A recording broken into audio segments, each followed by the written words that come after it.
تو اس سے زکوٰۃ ادا نہیں ہوگی. تو اب یہی مسئلہ ہے کہ اگر آپ نے پیشنٹ کو بتائے بغیر ڈاکٹر کی فیس میں زکوٰۃ کے پیسے پہلے دے دیے اور پیشنٹ کو بعد میں بتایا تو اس سے زکوٰۃ ادا نہیں ہوگی, کیونکہ وہ ڈاکٹر پیشنٹ کا وکیل بنا ہی نہیں تھا, اس کا نمائندہ بنا ہی نہیں تھا. تو آپ پیشنٹ کو کسی طرح یہ اطلاع دلوا دیں کہ بھائی میں تمہیں کچھ پیسے دینا چاہتا ہوں. یہ بھی بتانا ضروری نہیں ہے کہ میں زکوٰۃ دینا چاہتا ہوں. جب آپ کسی کو زکوٰۃ دیتے ہیں تو شریعت میں دل میں نیت کافی ہے. زبان سے یہ کہنا کہ میں تمہیں زکوٰۃ دینا چاہتا ہوں, یہ زبان سے کہنا ضروری نہیں ہے. دل میں نیت کریں, زبان سے بے شک گفٹ کا نام دے دیں آپ اس کو. تو دل میں آپ یہ نیت کریں کہ زید بیمار ہے, اس کے علاج کی فیسوں پہ بہت پیسہ خرچ ہو رہا ہے اور وہ زکوٰۃ کا مستحق بھی ہے, تو میں ڈاکٹر کی فیس میں زکوٰۃ کے پیسے دینا چاہتا ہوں. تو آپ زید کو کال کر کے یا اس سے مل کے کہیں کہ بھائی تم ایسا کرو کہ میں جو ہوں تمہاری طرف سے کچھ پیسے ڈاکٹر کو دینا چاہتا ہوں اور یہ میری طرف سے گفٹ ہوگا. تو زید کہہ دے کہ ٹھیک ہے, میری طرف سے اجازت ہے. تو اس کے بعد آپ ڈاکٹر کی فیس جتنی بھی دیتے رہیں گے زکوٰۃ کی نیت سے, وہ زکوٰۃ ادا ہوتی رہے گی, کیونکہ چاہے وہ ڈاکٹر مالدار ہی کیوں نہ ہو, کیونکہ یہ ڈاکٹر کا قبضہ اصل میں اس پیشنٹ ہی کا قبضہ کہلائے گا, کیونکہ زید نے اس کو وکیل بنا دیا. تو اس طرح دواؤں میں بھی ہو سکتا ہے. اب بار بار دواؤں میں مالک بنانا مشکل ہوتا ہے, تو آپ پیشنٹ کو یہ کہہ سکتے ہیں کہ بھائی تم اپنی طرف سے کسی کو نمائندہ بنا دو, میں تمہارے علاج پہ پیسے خرچ کرنا چاہتا ہوں, تو میں اس کو پیسے دیتا رہوں گا اور وہ حسب ضرورت تمہارا علاج کرتا رہے گا, چاہے وہ ڈاکٹر کی فیس میں دینا ہو یا کوئی ٹیسٹ کروانا ہو یا دوائیں لانی ہو, تو وہ میں سب یعنی تمہیں پیسے دینا چاہتا ہوں. تو اب تم سے میرا رابطہ مشکل ہوتا ہے تو تم اپنی طرف سے کسی کو نامزد کر دو. تو زید فار ایگزامپل بیمار پڑا ہے تو وہ کسی کو بھی نامزد کر دے, ٹھیک ہے بھائی یہ صاحب ہیں, یہ میرے جاننے والے ہیں, تو جو پیسے آپ مجھے دینا چاہتے ہیں ان کو دے دیں. تو آپ جیسے ہی اس کو دیں گے قبضہ ہو جائے گا اور زکوٰۃ ادا ہو جائے گی. پھر وہ اس سے ٹیسٹ کروائے اس کے, یا ڈاکٹر کی فیس ادا کرے, یا اس سے جو ہے وہ دوائیں لے کر آئے, آپریشن کروائے, کچھ بھی کرے گا. جیسے جیسے آپ وکیل کو پیسے دیتے رہیں گے وہ زکوٰۃ ادا ہوتی رہے گی. تو یہ وکالت پہلے سے ضروری ہے. مدارس میں بھی ایسا ہی ہوتا ہے. پہلے بہت سے مدرسوں میں بے احتیاطی ہو جایا کرتی تھی.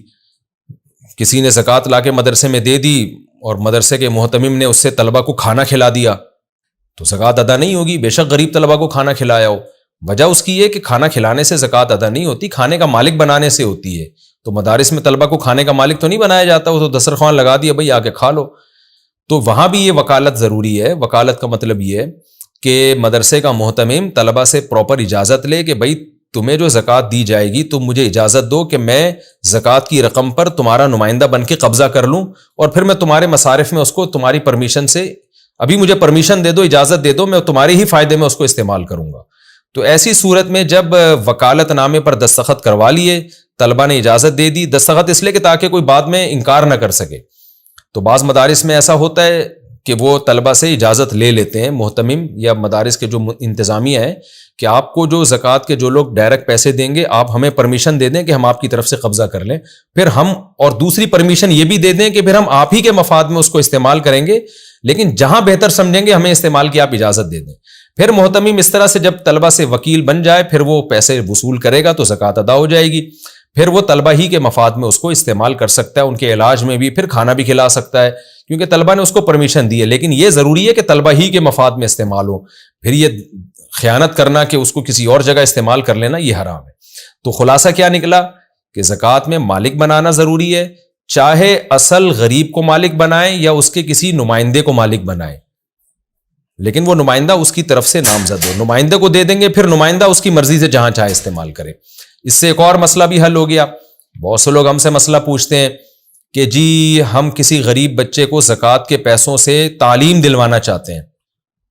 تو یہاں بھی خوب سمجھ لیں, اگر ڈائریکٹ آپ نے غریب بچے کے ٹیچر کو فیس میں پیسے دینا شروع کر دیے تو زکوٰۃ ادا نہیں ہوگی. تو اس کا طریقہ بھی یہی ہے کہ آپ اس غریب سے پہلے پرمیشن لیں. آپ کہیں کہ بیٹا میں تمہیں کچھ پیسے دینا چاہتا ہوں لیکن میں نے تمہارے ہاتھ میں پکڑا دیے, تم پان گٹکے میں نہ اڑا دو کہیں, میں چاہتا ہوں میں تمہاری تعلیم پہ خرچ کرنا چاہتا ہوں. اس کو یہ نہ بتایا میں زکوٰۃ دے رہا ہوں, بس میں تمہیں ایجوکیشن دلوانا چاہتا ہوں. تو تم مجھے اجازت دے دو کہ میں تمہاری طرف سے کسی ٹیچر, تمہارے ٹیچر کو کی فیس میں دے دیا کروں, یا تمہیں کتابیں لے کے دے دیا کروں, یا تم اپنا نمائندہ کسی کو بنا دو. مثال کے طور پر اپنے والد کو نمائندہ بنا دو. کہ وہ تمہاری طرف سے پیسوں پہ قبضہ کر لیا کریں اور تمہاری تعلیم میں جیسے چاہیں استعمال کریں. تو وہ لڑکا جب اپنے باپ کو وکیل بنا دے گا تو جیسے ہی باپ کو آپ پیسے دیں گے تو وہ زکوٰۃ ادا ہو جائے گی. یوں ہی سمجھا جائے گا جیسے اس غریب بیٹے نے ہی قبضہ کر لیا ہے. لیکن پھر باپ پابند ہوگا کہ اس کی ایجوکیشن ہی میں استعمال کرے, کیونکہ دینے والے نے ایجوکیشن کے لیے دیے ہیں پیسے, وہ پھر خیانت ہو جائے گی. تو بچہ مالک بن جائے گا اس رقم کا, تو اور وہ وکیل بن جائے گا باپ اس کا. ہاں اگر بچہ نابالغ ہے اور اس کو آپ زکوٰۃ دینا چاہتے ہیں تو باپ خود بخود آٹومیٹیکلی شریعت میں اس کا نمائندہ ہوتا ہے. یعنی ایک نابالغ بچے کی ایجوکیشن پہ یا علاج پہ آپ پیسہ خرچ کر رہے ہیں تو پھر بچے کے قبضے میں دینا ضروری نہیں ہے. پھر جو بچے کا باپ ہے وہ آٹومیٹیکلی اس کا وکیل ہے, چاہے بچہ اس کو وکیل نہ بھی بنائے, تو باپ کے قبضے میں دینے سے بچے ہی کا قبضہ کہلائے گا. اگر بچہ نابالغ ہے تو خوب سمجھ لیں, پھر بچے باپ کو دے دیا تو وہ بچے کا قبضہ کہلائے گا. لیکن خوب سمجھ لیں جس کا باپ مالدار ہو تو ایسے نابالغ بچے کو زکوٰۃ لگتی نہیں ہے.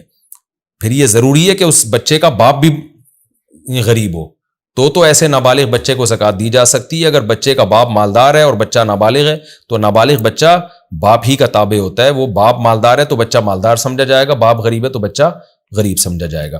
تو یہ خلاصہ یہ نکلا کہ مالک بنانا ضروری ہے, اور ملکیت میں یہ ضروری نہیں ہے کہ عین اس فقیر کے ہاتھ میں دیں, بلکہ اس کے کسی نمائندے کے ہاتھ میں بھی رقم دی جا سکتی ہے, لیکن نمائندہ اس کو پہلے سے بنانا پڑے گا. اور نابالغ بچہ یا بچی, اس کا جو باپ ہے وہ آٹومیٹیکلی اس کا نمائندہ ہوتا ہے پہلے سے شریعت کی نظر میں. یہ مسئلہ بھی یہاں بیان ہو گیا. ایک اور مسئلہ کہ زکوٰۃ کی رقم کسی کی اجرت میں نہیں دی جا سکتی. مثال کے طور پر آپ کے ٹیچر غریب ہیں, آپ ان سے انگلش پڑھ رہے ہیں یا قرآن پڑھ رہے ہیں یا کچھ بھی پڑھ رہے ہیں, تو آپ نے کیا کیا, جو فیس ان کو منتھلی دینی ہے اس میں آپ زکوٰۃ کی نیت کر لیں. ایسا نہیں ہے, کیونکہ وہ فیس تو آپ پر پہلے سے ہی ویسے ہی واجب ہو چکی ہے, اس لیے زکوٰۃ فیس کے علاوہ دی جائے گی. جو فیس آپ پر لازم ہے وہ تو ویسے ہی اس کا حق ہے نا, اس میں زکوٰۃ کی نیت نہیں ہو سکتی. اسی طرح مسجد کا امام ہے, کمیٹی کی طرف سے امام کی ایک تنخواہ متعین ہو چکی ہے. اب کمیٹی یہ نیت کر لے کہ ہم زکوٰۃ میں سے اس کی تنخواہ دیں گے, یہ بھی حرام ہے, ناجائز ہے, اس سے زکوٰۃ ادا نہیں ہوگی. کیونکہ جب امام سے ایگریمنٹ ہو گیا کہ آپ کو منتھلی تنخواہ دی جائے گی تو وہ تنخواہ تو اس کا حق ہے نا, زکوٰۃ تو حق کے علاوہ چیز ہوتی ہے.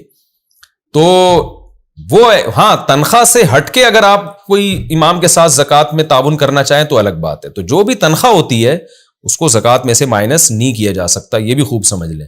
ہاں وہ جو میں نے ابھی ڈیٹیل بیان کی کہ کسی کو وکیل بنا دیا اور وکیل کو زکوٰۃ دے دی, پھر وہ جو چاہے تنخواہ میں بھی دے دے اس کو, لیکن ڈائریکٹ کسی کی تنخواہ میں وہ تنخواہ جو ویسے ہی لازم تھی آپ کے اوپر, اس میں زکوٰۃ نہیں دی جا سکتی. اسی طرح فیکٹری کے جو ملازمین ہیں, بعض سیٹھ لوگ یہ کرتے ہیں ان ملازمین کو تنخواہ دے رہے ہوتے ہیں, اس میں زکوٰۃ کی نیت کر رہے ہوتے ہیں, یہ بھی ناجائز ہے, اس سے زکوٰۃ ادا نہیں ہوگی. ظاہر ہے اس کی تنخواہ تو ان کو کام کے بدلے میں دی جا رہی ہے نا وہ تنخواہ, تو تنخواہ الگ سے دیں اور زکوٰۃ پھر الگ سے دیں. بعض فیکٹریوں میں یہ رواج ہے بونس دینے کا, تو بونس میں زکوٰۃ کی نیت کر لیتے ہیں کہ جی عید پہ کے موقع پر ہم ایک اضافی تنخواہ دیں گے. تو یہ بھی خوب سمجھ لیں, جہاں عرف یہ ہو کہ سال میں ایک دفعہ ڈبل تنخواہ دی جاتی ہے اور عرف کی وجہ سے اس کو لازم سمجھا جاتا ہو, تو وہ بونس بھی تنخواہ ہی کا حصہ ہوتا ہے. اور اگر ایسا عرف نہیں ہے, کوئی ایسا ملازمین سے ایگریمنٹ نہیں تھا, سیٹھ صاحب بالکل اس کے پابند نہیں ہے کہ ڈبل تنخواہیں دیں, تو پھر وہ جو اضافی بونس ہے وہ زکوٰۃ میں سے دیا جا سکتا ہے. خلاصہ یہ کہ جو رقم آپ پر پہلے سے واجب الادا ہو اس میں زکوٰۃ کی نیت نہیں کی جا سکتی.